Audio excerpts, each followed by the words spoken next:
Hello, and thank you for joining us for another episode of Into the Killing. This episode is actually the first episode of our second season. It's hard to believe we started this podcast a year ago. If you've been listening all along, we can't thank you enough. If this is your first episode, we hope you enjoy it, and we hope you go back and listen to the first season. Just a note for our new season, we're going to change the schedule and release a new episode every other week. We want to keep the quality of the episodes high instead of rushing to get them done. We also don't want you to get sick of my monotone voice. And now, for today's episode, we're going back to the summer of 1980. That summer, the United States suffered a massive heat wave that killed more than 1,700 people. On July 16th, at the 1980 Republican National Convention in Detroit, Michigan, Ronald Reagan was nominated for president. A month later, President Jimmy Carter was renominated at the 1980 Democratic National Convention in New York City. The Olympics were held in Moscow, the Soviet Union. 65 countries, including Canada, China, Israel, Japan, South Korea, and the United States, boycotted the Games to protest the Soviet invasion of Afghanistan, which started in December 1979. The biggest movies that summer were The Empire Strikes Back, Airplane, and Smokey and the Bandit 2. On the radio, you'd probably hear the number one hits, Foggy Town by Lips Inc., Coming Up by Paul McCartney, and Magic by Olivia Newton-John.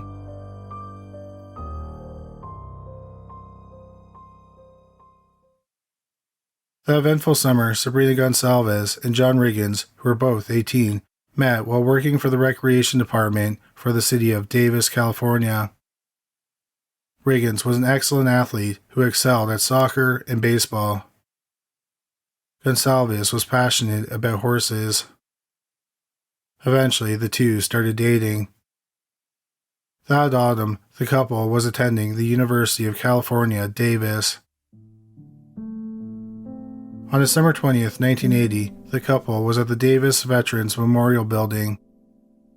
They were helping set the stage for a production of The Nutcracker. When they were done, they left in Reagan's van. They were heading to a birthday party, but they needed to stop and get ice cream on the way. Sadly, they never made it to the party. They also didn't return home, so they were reported missing by their families. 2 days after they went missing, Reagan's van was found about 35 miles outside of Davis. The police searched the area around the van. In a ravine, they found the dead bodies of 18-year-old John Riggins and 18-year-old Sabrina Gonsalves. Their mouths and their eyes had been wrapped in duct tape, and their throats had been slit. Gonsalves had also been raped. Riggins had been struck on the head with a sharp object. It's believed he received this injury while trying to defend Gonsalves. The police had a sketch of a suspect. The man was seen driving near Riggins' van, but unfortunately, no suspects were found. It wasn't long before the case went cold. The case became known as the Sweetheart Murders. 6 long years went by, and then the police got a tip. The person said that the murders of Riggins and Gonsalves might be connected to the murder of another couple. About a month and a half before their murders, on November 2nd, 1980, 22-year-old Craig Miller and his fiancée, 21-year-old Mary Elizabeth Sowers, were leaving a party in Sacramento, California. A man armed with a gun forced them to get into his car. There was already a woman in the car. A friend of Miller and Sowers approached the car. The woman in the car slapped the friend and told him to get lost. Then the couple drove off with Miller and Sowers. The friend wrote down the license plate. At first, their friends thought it was a prank. But when no one could contact them the rest of that night, they realized that something serious might have happened. So they called the police and told them about the incident. Not long after the call, the body of Miller was found near Bass Lake. He had been shot 3 times. Sowers' body was found weeks later in a ditch. She had been raped and shot 3 times. On November 17th, the killers, husband and wife, Gerald and Charlene Gallegos, were arrested. Tragically, these were not the only murders that the Gallegos committed. In the fall of 1977, 28-year-old Gerald Gallegos met 21-year-old Charlene Williams at a poker club. Although she was just old enough to drink, Charlene had been married and divorced twice. Gerald had been married 5 times. Charlene and Gerald immediately hit it off, and they were soon in a romantic relationship. Not long after they started dating, Gerald told Charlene about his darkest fantasies. He wanted to kidnap and keep sex slaves. As opposed to being appalled, Charlene agreed to help him. On September 11, 1978, Gerald and Charlene went cruising for victims. They came across 17-year-old Rhonda Scheffler and 16-year-old Kippy Vaught. Gerald parked close to the girls, and Charlene approached them. She asked them if they wanted to get into the van and smoke some marijuana. The girls agreed. When they opened the door, they found Gerald waiting for them. He aimed a gun at them and ordered them to get into the van. Once they were in the van, Gerald bound them. Charlene drove them to a wooded area.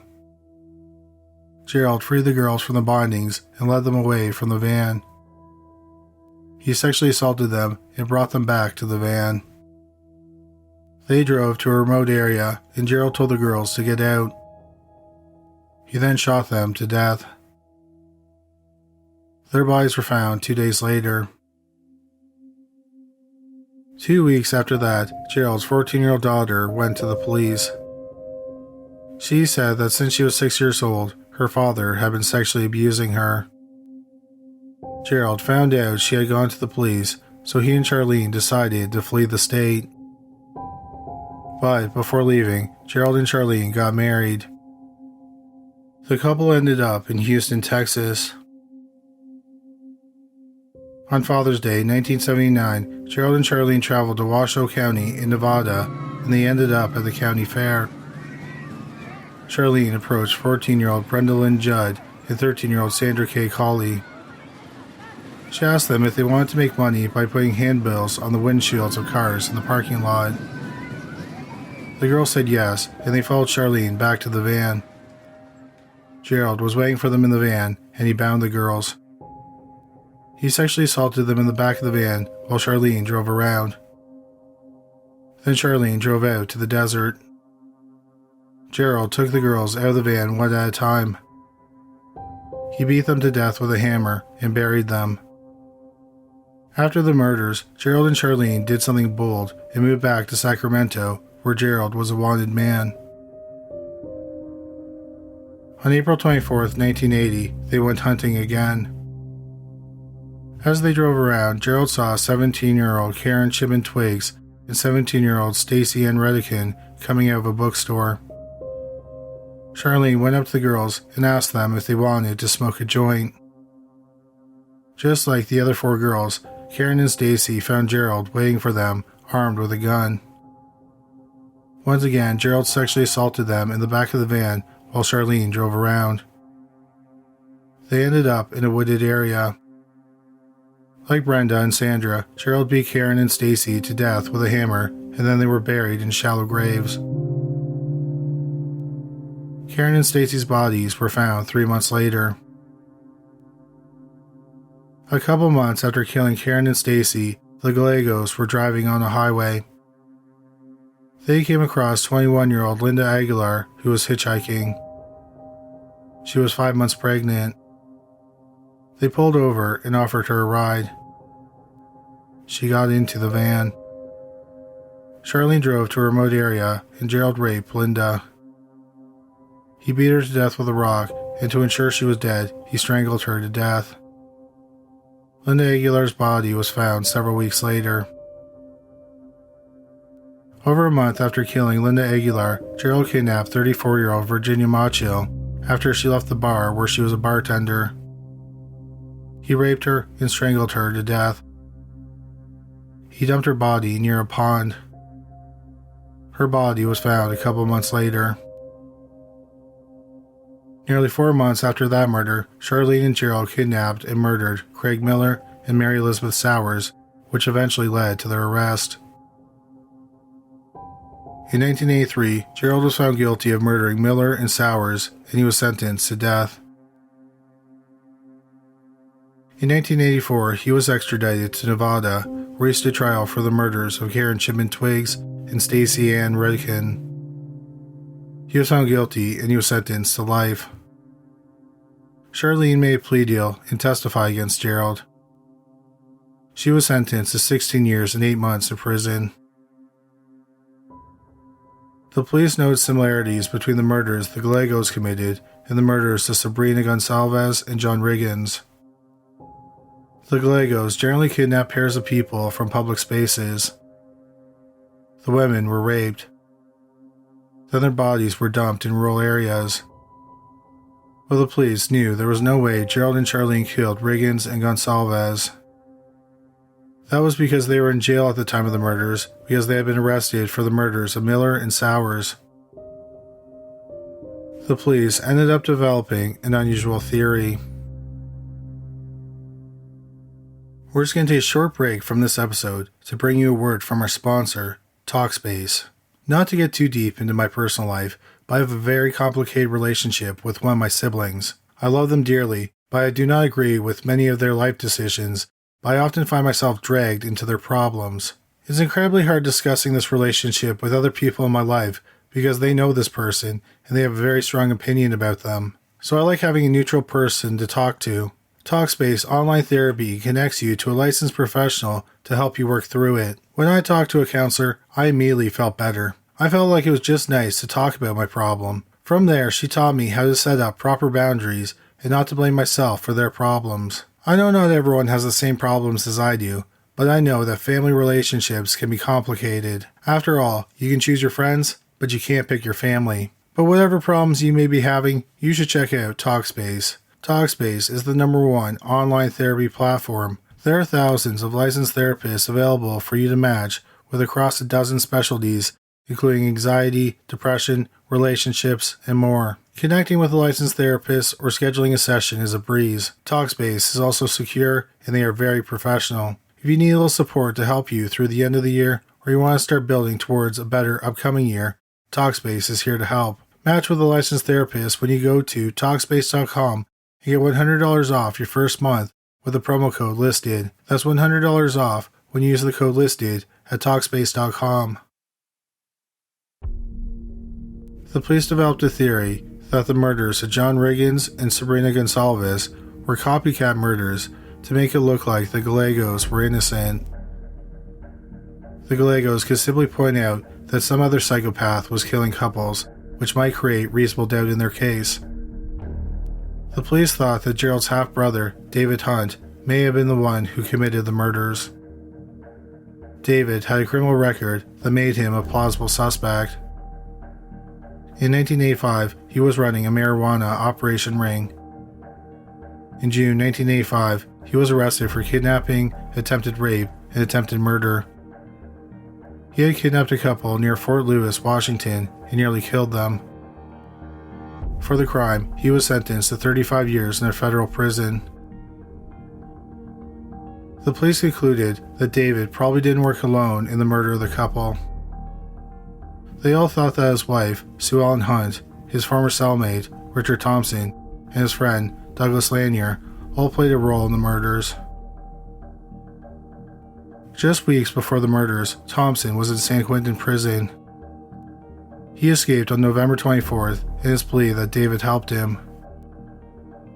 Then, while he was on the lam, they planned to kill a couple to help David's half-brother look innocent. The police theorized that on the night of the murder, David, Sue Ellen, Thompson, and Lanier came across Riggins and Gonsalves in the parking lot of the grocery store when they stopped to purchase ice cream.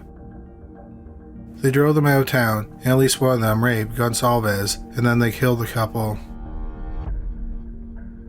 In November 1989, 9 years after the murder, David Hunt, Sue Ellen Hunt, and Richard Thompson were all arrested. Lanier was arrested a few months later. All four maintained that they were innocent. They all said they had never murdered anyone. David Hunt claimed he had no association with his brother. He said that Gerald was dead to him. If the four were to be convicted, they were looking at the death penalty. The problem was that the district attorney had no physical evidence connecting any of the four to the murders. So items in the van were examined. One of those items was a brand new quilt that was a gift for Gonsalves' sister. Semen was found on it. Before the trial, the district attorney asked 3 men for a sample of their DNA. If they were innocent, DNA testing would prove that. All 3 men voluntarily gave a sample of their DNA. It turned out that none of their DNA matched the men. So in January 1993, the charges against all 3 men and Sue Ellen Hunt were dropped. The case was considered cold again. In 2002, the DNA was uploaded to a DNA database. A match was found. It belonged to a 53-year-old man named Richard Hirschfield. At the time, Richard was in prison for molesting 2 girls. After the match was made, the police had to investigate Richard. If the DNA match turned out to be a mistake due to a lab error or something like that, they could compromise any future trials because it could create reasonable doubt. So the police investigated Richard's background. In 1975, he was convicted of a horrifying home invasion and rape. He broke into the apartment of 2 sisters, one who was 22 and the other who was 16. He was armed with a gun that had a silencer. He asked them who wanted to be raped. The older sister volunteered. Richard was arrested and he ended up serving 5 years. He was paroled in June 1980. 5 months later, Sabrina Gonsalves and John Riggins were killed. The police also had to confirm that Richard was in the Davis area around the time of the murders. It turned out that he had a friend who lived across the street from Sabrina Gonsalves. Based on this, the police developed a new theory about where the couple was kidnapped. They initially believed that they were kidnapped from the parking lot of the grocery store where they had stopped to buy ice cream. But they think that Richard was stalking Gonsalves. Riggins and Gonsalves may have stopped off at her apartment and then they were kidnapped in the parking lot. It also turned out that Richard had a brother, Joseph Hirschfield, who lived a short distance away from where the bodies were found. The police learned that Joseph was living in Oregon. Detectives traveled there to interview him. They asked Joseph if he knew about his brother's activities in 1980. They told him that his brother was a suspect in 2 murders in 1980. Joseph was nervous during the questioning. Then, when they mentioned DNA evidence, he became even more nervous. The next day, Joseph killed himself via carbon monoxide poisoning. He left behind a note that read, "I've been living with this horror for 20 years. Richard did commit those murders, but I was there. I didn't kill anyone, but my DNA is still there." What was odd about the letter was that Joseph's DNA was not found on any of the evidence. Nevertheless, the police thought that the suicide note further proved that Richard killed the couple. It took an extraordinary amount of time to bring Richard Hirschfield to trial. His trial started in September 2012, over 10 years after his DNA was linked to the crime scene. The evidence against Richard was strong. The main evidence against him was the DNA that was found on the quilt in the van. The odds that it was his DNA was 1 in 240 trillion. The defense didn't deny it was his DNA. The defense said that Richard was homeless at the time of the murder. He came across the van and he slept in it. The prosecution pointed out that Richard's DNA was found mixed with Sabrina Gonsalves' DNA. The prosecution also pointed out that Richard was a convicted sex criminal. The woman he raped in 1975 testified against him. The prosecution said that what were the odds that convicted sex offender's DNA was found mixed with the DNA of one of the victims in the van. Joseph's suicide note was also used as evidence against Richard. The defense said that the note was lies and Joseph was not to be believed. The trial lasted nearly a month. The jury deliberated for less than 3 hours. 32 years after Sabrina Gonsalves and John Riggins were killed, Richard Hirschfield was found guilty of both murders. In January 2013, Richard was sentenced to death. At the time of this recording, 72-year-old Richard Hirschfield is sitting on death row in San Quentin Prison in San Quentin, California.